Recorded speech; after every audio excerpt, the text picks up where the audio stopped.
Olá pessoal, eu sou o professor de Biologia Lidon Johnson.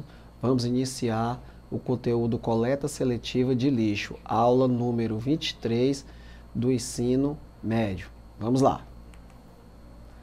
Coleta seletiva de lixo. A coleta seletiva é um mecanismo de recolha dos resíduos, os quais são classificados de acordo com a sua origem e depositados em contentores indicados por cores. Podem ser resíduos orgânicos ou materiais recicláveis, como papel, plástico, vidro, dentre outros.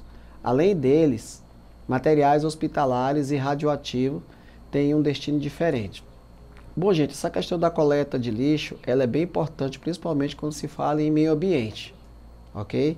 Então, mais lá na frente nós vamos entender a importância, né, desses contentores, né, e a questão das cores. Vamos lá. Cores dos coletores de lixo. Segundo a resolução do CONAMA, que é o Conselho Nacional do Meio Ambiente número 275/2001, foi estabelecido um código de cores para diferentes tipos de resíduos na coleta seletiva.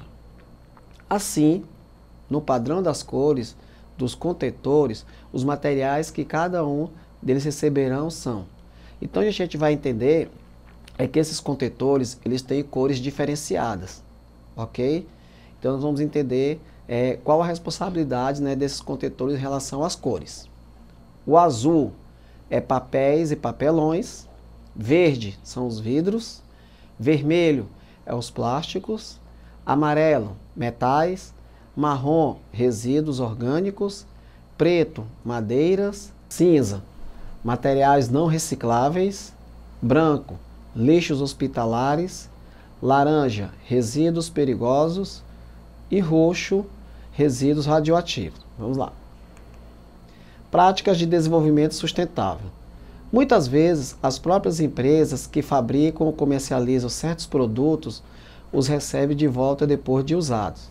Um exemplo são as empresas de telecomunicações, que recebem aparelhos usados com o intuito de reciclar. Essas ações demonstram que a empresa tem práticas de desenvolvimento sustentável, as quais auxiliam na manutenção ambiental. Bom, gente, tem algumas empresas, principalmente empresas do setor privado, que tem essa preocupação na questão do meio ambiente. Então, muitas empresas de telecomunicações, elas recolhem, né, pede para o consumidor, né, que não está mais usando, né, determinados aparelhos eletroeletrônicos. Então, o que é que acontece? Então, esses aparelhos eles são recolhidos por essas empresas, ok? Vamos lá. Importância da coleta seletiva. A coleta seletiva evita a poluição do solo e das águas. A intenção é separar todos os resíduos utilizando-os na reciclagem. Todos os cidadãos podem colaborar com a separação dos materiais seguindo a teoria dos 3 R's, ou seja, o que seria essa teoria dos 3 R's? É o reduzir, reutilizar e reciclar. A questão do reduzir é a mudança de hábitos de consumo, reduzindo assim a proliferação de lixo. A reutilizar é a reutilização de materiais como sacolas de supermercados, potes de vidros e plásticos, dentre outros. E a questão do reciclar é através de processos artesanais ou industriais, transformando-se em materiais usados em novos produtos. Vamos lá. Benefícios da coleta seletiva. Promove a consciência ambiental dos cidadãos, isso é de fundamental importância, né? Evitar a contaminação do solo e da água, que com certeza, né, tem alguns materiais que prejudicam o solo, principalmente pilhas, baterias, dentre outros. Evita o desperdício dos recursos naturais não renováveis, tá? Promove a reciclagem, que é o que? O reaproveitamento de materiais, melhora a economia, diminuir custos de produção, geração de empregos e etc. E alivia e prolonga a vida útil dos aterros sanitários. Então, gente, esses benefícios, quando se fala em coleta seletiva, elas são super importantes. Coleta seletiva e reciclagem. Vamos lá. A reciclagem consiste no reaproveitamento de materiais para a fabricação de matéria-prima. Ou seja, os materiais como vidros, plástico e papel são reutilizados para gerarem outros. Em resumo, a coleta seletiva é a separação dos materiais e a reciclagem é a transformação de materiais, de matérias-primas que podem ser reaproveitáveis. Então, gente, a questão da reciclagem é você ter esse material e transformar ele para ser reutilizado de novo. Um exemplo disso são as latas, né, de refrigerante, cerveja, dentre outros, né, que são transformadas, né, o material dela é alumínio, elas podem ser transformadas também em outra embalagem, né, de alumínio. Ok? Logística reversa, vamos lá. Também conhecida como logística inversa. É a área da logística com foco no retorno de materiais já utilizados para o processo produtivo, visando o reaproveitamento ou descarte apropriado de matérias e a preservação ambiental. Então, como vocês estão observando aí no slide, então essa logística, ela funciona da seguinte forma, né? O produto é produzido na indústria, ele é distribuído, né? Tem a questão do transporte, aí vai ao supermercado, aí o consumidor ele vai utilizar isso aí, a partir disso aí esse consumidor ele descarta, né? Tem a coleta ou triagem, e esse material, né, ele é reciclado. E eu dei um exemplo aqui, né, de latas, né, de refrigerantes, que é um exemplo bem clássico, né, desse processo de logística reversa. Vamos exercitar um pouquinho, né, do que nós vimos. Vamos lá, exercício 1. O incentivo ao consumo é uma das principais características do sistema capitalista e gera emprego, renda e arrecadação de impostos. No entanto, o consumo de produtos industrializados está diretamente vinculado à geração de resíduos e ao uso de recursos naturais. Pensando nisso, foi criado a política dos 3 R's. A respeito dessa política, avalie as proposições a seguir. Então, galera, a gente vai entender sobre essa questão dos 3 R's nesse nosso exercício. Vamos lá.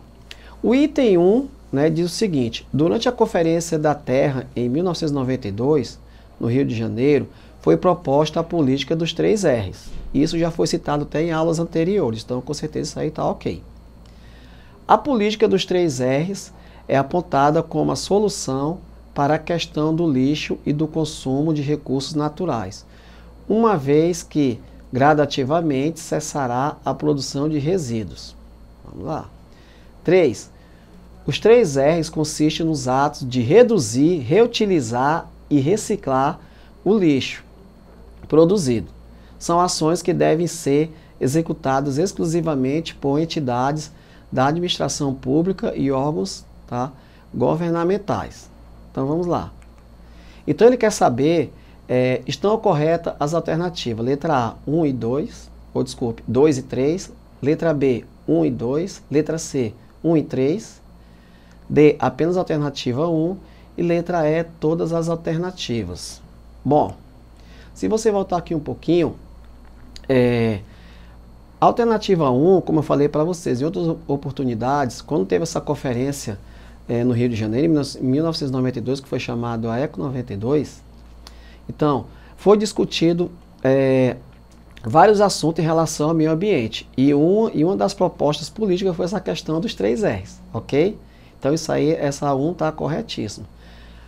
A 2, ela fala o seguinte: essa questão da política dos 3 R's é apontada como solução para a questão do lixo e do consumo de recursos naturais, uma vez que gradativamente cessará a produção, tá, de resíduos. Então, o que é que essa questão ela proporciona? Então, ele está dizendo aí que a solução para a questão do lixo e do consumo dos recursos naturais, uma vez que gradativamente cessará a produção de resíduos. Será? E a questão da 3, ele fala o seguinte, que a responsabilidade é só das entidades da administração públicas e órgãos governamentais. Será que é só de responsabilidade mesmo do governo isso? Será que a iniciativa privada também não tem responsabilidade em relação a isso? Então, com certeza, seria a alternativa letra D, tá? Então, com certeza, a questão dos 3 R's foram abordadas, tá, Rio 92, ok? Vamos lá. Para diminuir o acúmulo de lixo e o desperdício de materiais de valor econômico e, assim, reduzir a exploração de recursos naturais, adotou-se uma escala internacional a política dos 3 R's: redução, reutilização e a reciclagem. Então, essas são as 3 características dos 3 R's. Um exemplo de reciclagem é a utilização de... Então, ele está perguntando o que seria um exemplo de reciclagem. Vamos lá. Garrafas de vidro retornáveis para cerveja ou refrigerante. Então, no caso aí, eu estou trabalhando com reutilização. Ok? Que vocês sabem, né, que quando você vai no comércio, quando você vai comprar um refrigerante, muitas garrafas, né, elas são retornáveis. Certo? Para ser o quê? Reutilizado. Vamos lá. Letra B. Latas de alumínio como material para a fabricação de novas latas. Então, eu comentei para vocês anteriormente, né, que muitas latas de alumínio de refrigerante, cerveja, dentre outras, né, elas são o quê? Exemplo de reciclagem. Porque existem coletores, né, coletam essas latas e vendem, né, essas latas, elas chegam, né, são derretidas e transformadas em uma nova embalagem, ok? C. Sacos plásticos de supermercado como acondicionantes de lixo caseiro. Então, isso aí é um trabalho de quê? De reutilização. Muitas pessoas nas suas casas, né, utilizam isso aí. Certo? Letra D. Embalagens plásticas vazias e limpas para acondicionar outros alimentos. Também é exemplo de reutilização. Garrafas PET recortadas em tiras para a fabricação de cerdas de vassoura. Também é um trabalho de reutilização. Então, a resposta seria o quê? Letra B. Isso sim que é o trabalho de reciclagem, a questão das latas de alumínio, ok? Essa atividade, vocês vão fazer o seguinte, vocês vão construir um mapa mental onde o centro da ideia é a coleta seletiva. Então, vocês vão abordar todas as ideias, né, as características principais sobre a coleta seletiva. Ok, meninos? Então, organize seu tempo de estudo, participe das atividades, tire as dúvidas com seus professores, realize as tarefas e atividades propostas, use o celular para acompanhar as aulas, enviar suas atividades e comunicar-se com os professores e colegas. Qualquer dúvida, vocês entram na plataforma Eduque e tire suas dúvidas. Obrigado.